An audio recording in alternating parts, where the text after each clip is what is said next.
Before we get into this, I want to make one thing clear. I am genuinely hoping iWatt does do well. Believe it or not, despite everything I have said in the past, it is important to me for people to understand that I am still absolutely in love with The Wheel of Time. It is my Zero series, my forever favorite, despite how much praise I have heaped on other series like First Law, Sun Eater, or Dungeon Crawler Carl. The Wheel of Time, altered my brain chemistry. I picked it up at such a young age, and it influenced how I view the world and treat people due to the incredible character work and nuanced, moral teachings that Robert Jordan, and by extension Brandon Sanderson, put into this epic. I hope it's always treated well. I don't care who's developing things for the IP. It's important to me that something that is so personal is treated with respect. If something is being made, I hope it ends up being good. So believe me or not, if iWatt had come out with a very believable, reasonable approach to making a Wheel of Time type game, I would have been far nicer. There are still things I probably would have pointed out in terms of their long, contentious history with the Jordan estate, but I am not just going to throw a tantrum over anything and everything they do. But sometimes it's absolutely deserved. And it almost seems like I got a direct response to this video here with an article that's been dropped by IGN where the developer of the game and Rick are being interviewed. Titled, "The Wheel of Time AAA Open World Lit RPG is legit. Its developers insist, but don't hold your breath for a release date. It could be a PS6 and next Xbox game." And already there are problems with that, but I want to bring your attention to one of the main points of the article. We're going to be skipping ahead, don't worry, we'll go through more detailed later.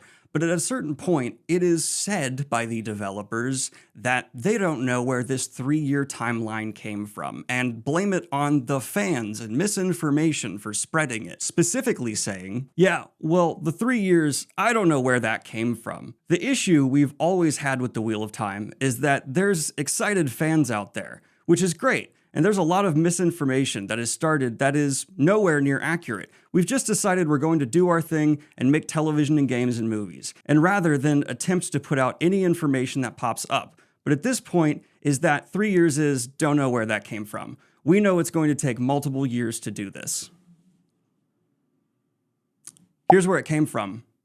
Your announcement. But then Rick asked to add, that's an impossible thing to state. It would be inappropriate to try and state it as well. As much as fans would like a specific answer to it, there's a lot of work to do. Then where did Variety get it from? Because if they just lied and it was wrong in the article, the proper thing to say here, and this should be obvious to everyone, is, hey, there was a mistake in the article. We're really sorry about that. It didn't just come out of nowhere among the fandom, but we understand that is a crazy, unrealistic expectation, and we're sorry.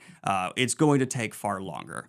That's what we call a human answer, and one that would evoke sympathy, understanding. You're just lying and trying to gaslight people because you realized it is absolutely an insane thing to do to promise to adapt all of this into a Wheel of Time game within 3 years, which if you remember from the original announcement was clearly the promise, where it's reiterated again and again and again that they're not just doing one book, they're not just doing all of the books, they're doing all of the books and all of the history, quite literally promising the most ambitious video game that has ever been conceived. But I personally don't think Variety would just pull this out of nowhere and say, oh yeah, they promised the game to be in 3 years, and then after that there would be no form of review process to make sure there wasn't that kind of crucial misinformation.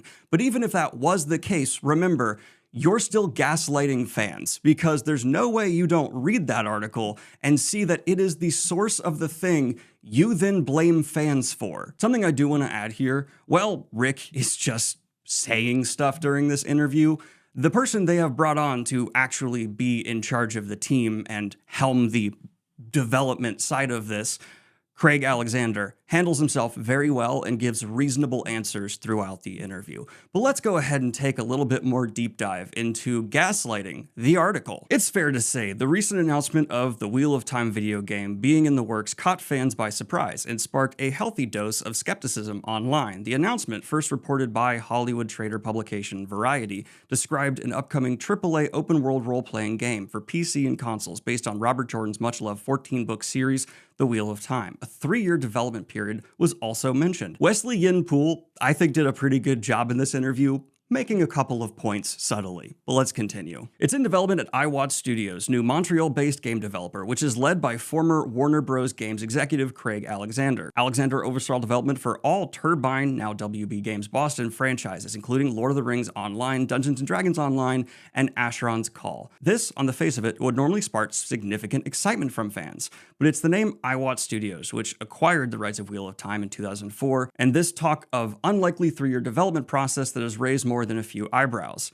A cursory online search of iWatch Studios reveals the company has a fractured relationship with hardcore Wheel of Time fans. I found multiple posts from skeptical fans about the business, with some accusing iWatch of being an IP camper. Others believe iWatch has squandered the Wheel of Time IP over the years, with multiple projects that failed to go anywhere. Fans often point to a 10-year-old Reddit post that goes even further with the complaints, also including things like their just horribly handled Kickstarter that just made an amount of money that I find shocking in terms of how small it is. I don't know how you make that small amount of money for a Kickstarter with a major IP. It's shocking. But there's also other examples throughout the history of iWatch, formerly Red Eagle Entertainment, gaslighting fans, abandoning projects left and right that they try and minimize in the article here. If you'd like full context, it's available there. This, coupled with the collective scoffing at the idea that a brand new video game development studio can essentially come from nowhere and turn around a AAA RPG that matches the Wheel of Time fans' expectations, has led to be a "we'll believe it when we see it" attitude online. I like Wesley. However, the Wheel of Time has found significant recent success with its Amazon Prime TV series, which just wrapped up Season 3. Season 4 is yet to be announced. The show has exposed the Wheel of Time to a new army of fans, and after upsetting the core fanbase with significant story changes in Seasons 1 and 2 compared to the books, did well to turn the narrative around with a much improved Season 3. Agree. I'm aware that I've probably been even a bit more positive on Season 3 than some critics, but just know this is a story that I love, so if it even gets good, a very big part of my heart and soul is going to explode and just be thrilled. I'm well aware that I am biased to be overly harsh on Wheel of Times in some ways and overly negative. I'm not going to gaslight people about that. That would be wrong. Then Wesley goes on to just basically set up that they're sitting down with Rick and Craig Alexander to have an interview, and here's how it goes. How did the video game project come to be? We have a very big, deep story to tell, and we also happen to control the rights through the Wheel of Time, including all interactive rights, and video games are a major fan platform for any IP like the Wheel of Time. So of course, we were going to do video games. The question is when and what type, and how we're going to enter the marketplace. So we felt the right time is now to do that. Can you give me more detail on the setup you have to realize that vision? You're talking about doing a AAA open-world role-playing game here. A lot is required to make something like that happen to a certain quality level. Exactly what sort of scope do you have for this? What setup do you have? Where do you hope to get to in the future? Remember, this is what they said for their scope originally. Literally everything in the Wheel of Time, lore, history, and story included. Now they say, pivot! First step is team formation to get started. The plan is to work with the franchise for many years and develop a series of games, sequels, expansion packs, DLCs, etc., and build out as much of the world as we can. Pivot! And given that we have an expensive set of rights with one of the greatest fantasy IPs in the world, it's a labor of love, and we're looking forward to get started. Craig Alexander, with a good answer, reframes it in a much more responsible way. I like Craig Alexander. But how we're going to break that up over time is something that needs to be sorted out in pre-production, but we're confident that given the richness of the material, we're going to be able to build out much of the world. And when you had mentioned complexity, we fully realize these are big games to build. This is a big IP. I've had experience with quite a bit of fantasy games, building MMOs, which are the biggest and hardest games to do of all. I don't know if that's true, but Craig Alexander has legit credentials. I will believe him. I helped pioneer the genre, and I believe this is the right time for a great Wheel of Time immersive experience, and the fans have been asking for it for many, many years. Wesley then goes on to ask him about hiring to flesh out a team, and Alexander actually, again, gives me hope with their reasonable response. Yes, we're actively recruiting a leadership team now. We're going to be having some announcements shortly as we fill out the leadership team. Then we're going to build a prototype team that's going to be fairly small, less than 20 or 30 people over time. Build out our prototype, build up the vertical slice, and then eventually go into production, where we're going to have upwards of 200 to 300 staff. And then goes on to mention that that's fairly typical for a game of this scope. Let Craig Alexander handle stuff like this going forward. Reading what he has to say, like I said at the beginning of this video, I'm starting to be like, oh my God, maybe, like, he's reasonable. He's legit. We then get to the point where Rick tries to gaslight people in claiming that somehow the idea of a 3-year development process came out of thin air amongst the fandom and almost kind of frames it as like an attempt of sabotage. Like, oh, it's not true. We're not that bad. Craig then adds to what I read before where Rick gaslights. It's going to take time. The first game will be the most difficult and we need to scope it properly and frame it. But we want to have a compelling, high-quality release in a reasonable amount of time, but then set up for a success in the future so that we have the workflow tools, process, etc. So we can build out follow-up release, like I had mentioned, sequels and expectations, and the like over time, and run this in many respects as a live service and continue to support the franchise for the long term, because we have a big story to tell. I don't underestimate the amount of work to build out the whole world, but our intent is to do that. But to debate when is release number 1 going to come out, and what book and what regions of the world are going to cover, those details are still being sorted out. We're in pre-production. That is a very important reframing, because if you remember, the original article was about one game covering everything. And here, to me personally, in my opinion, it strikes me as Craig saw that and went, what? And is now setting a much more realistic expectation, which, again, is giving me more hope. I'm both frustrated with this article and at the same time going, all right, possibly a better idea. Because now they're promising a series of games that over maybe a decade or two could cover the entirety of the Wheel of Time. That is somewhat more of a realistic expectation. Though a brand new studio pulling this off, a AAA open world RPG, is still biting off a lot. But it's not impossible like it was before. Now, I want to end this by extending 2 olive branches, one to Rick and a pretty big one to Craig once again. Craig is asked at the very end of the article about the reputation, essentially, of IWAT in the fan community. And, well, let's just get the right question in the full context. Wesley asks, one of the things I wanted to talk to you about is the reception of the community online to the announcement. I think it's fair to say there probably was a degree of skepticism about the announcement and the project, and indeed the studio company that you have. Doing my research online, people have pointed out to previous things that have happened. Previous announcement, Reddit posts from 10 years ago are coming up. Why should fans be confident that this game or this series of games, as you are talking about, is going to meet their expectations? As you know, it's a big world with a lot of people and there's a lot of fans. We're not concerned about those that have been uninformed in the past and made comments. That's a bad start, man, but okay. There have been comments about Hollywood, comments about games, and he's talking about accusations that I've personally never even seen made against IWAT about them bringing in the showrunner. But from there, Rick specifically says, we had opportunities for a very long time to put the Wheel of Time on television. We had an opportunity, I'll bring it up now, we did an announcement 20 years ago with Obsidian. That was the time when there were movie-based games. Craig knows this from The Lord of the Rings. And we had a publishing deal with EA. We had a development deal with Obsidian. The problem is, we set the project up at Universal Pictures to do a movie, and it was all based on green lighting the movie. Well, the movie never happened out of Universal, therefore there was no game development. And that was our first and only effort directly in the game business. False. Here's your Kickstarter. Also, you literally have a game in alpha right now. Only? But, oh, be nice.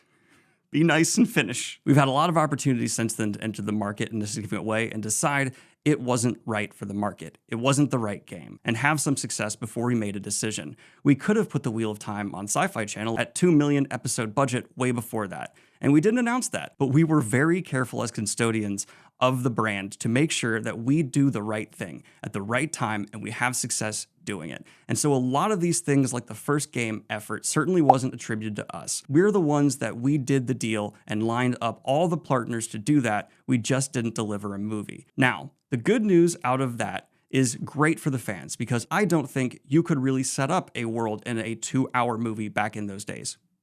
Agreed. Wheel of Time, you could not do that. So there's a lot of reasons why there's information out there. The only thing we can do is deliver good quality fan experiences, which we've done with the Sony-Amazon relationship, which my partner and I, Larry Mondragon, are executive producers there. We're going to do the same thing on the video game side. We're going to do the same thing on the Age of Legends. And the only thing we can do is deliver on our commitments on those projects in a way that the fans are thrilled about. And we're finally glad to see the fans come around on the Wheel of Time television series. As you well know, there were a lot of people saying the same things about the television series until season 3 came out.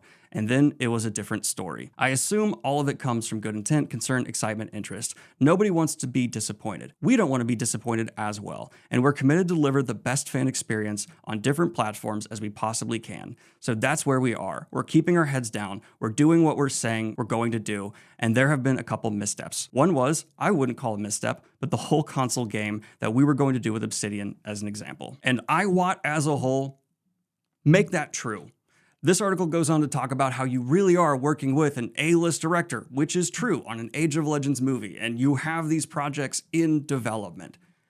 And if we're being completely honest, it's absolutely a new chapter for the Wheel of Time right now. And there is plenty of opportunity to do great with this IP. Absolutely. You just have to get in the habit of following through. Because as I've pointed out, there have been more projects than you're willing to admit that have not come to fruition. There have been bigger disagreements.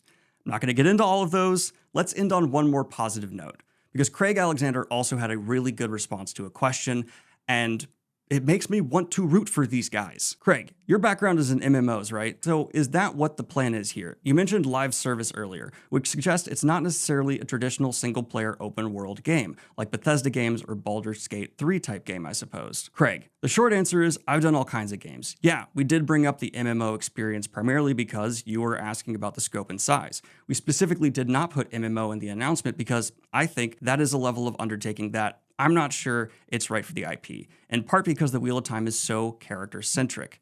I mean, there's almost 3,000 characters in the world. I want to be able to give the players the opportunity to play those folks. And typically in an MMO environment, you have to play an unknown character. You might be able to interact with these iconic characters from the fantasy or sci-fi franchise, but you don't get to actively play them, which is why treating it more as a single-player experience with multiplayer elements is a much better way to go. Completely agree. But even the games that you had mentioned, like Baldur's Gate 3 and the like, there are opportunities to do online integrations. There's so much material we could spend our careers working on this. But the beauty is that there's enough content to draw upon. And this was true for me, for Lord of the Rings, where the game's still going. It's been live for 18 years now, and they're building out all of Middle-earth. And likewise, we can do the same here. Take your big Assassin's Creed releases. Oftentimes, there's around 300 hours of content in each release. Could you imagine the thousands of hours we're going to be able to put in? If we're able to build out a number of sequels to the experience and cover all the books and the prequels and all the things that Rick talked about, we would have the luxury of doing all of this because the medium supports it and the players want it. As opposed to when you're trying to support other mediums, you have to be much more narrow in your focus. And that's something we don't have to do when you're building on these big open experiences. I loved that. And I really want it to be true. A single player RPG Wheel of Time game is what I have been asking for almost 2 decades now. I'm not entirely confident on it being in these people's hands. But this article was clearly meant to do a form of damage control, because universally, if you look around online where the original announcement is being shared, people are trashing it. And if I could be so bold as to give a bit of advice, it's to, believe it or not, be more communicative. If what you're saying is true, and there's so many sides to these stories that we just haven't heard from you, I'm not asking you to trash anybody, but as you said with Obsidian, which is a story I already knew about, tell people why things didn't happen. Don't blame, but just say, yeah, we would have loved it, but it couldn't, and that sucks. Yeah, no one's not going to be understanding about that. And for the love of God, when it comes to talking about this game, let Craig speak. He speaks exceptionally well on the matter. He seems to understand what fans want, and that's great. But stop gaslighting. Stop not just, for some weird reason, admitting that, oh, there was a piece of misinformation in that Variety article. Sorry about that. Here's our more realistic thing, and also it's going to be a series of games. Whether that was a decision you made, a changed mind, I have no idea. But this was far better. But if you want the fans to get on your side, primarily, Take the AI out of the stuff you're doing. I've seen a lot of pushback on that. Get out of the habit of over-promising and announcing far too early, and certainly understand that there are certain press releases, certain interactions that should happen, where someone else should absolutely helm and frame everything. Because I have the feeling, after reading this, that if Craig Alexander was the one who was primarily or solely communicating with Variety, it would have been far better received by fans. Hell, with his record, I would have framed the whole thing as, we got the guy behind the Lord of the Rings MMORPG and many other great franchise successes on board the Wheel of Time. I would have made it the freaking headline. Anyway, y'all, let me know what you think about this in the comments down below. Like and subscribe if you have not already, and hit the Patreon if you want to support what I do here. Thank you, everyone. Peace.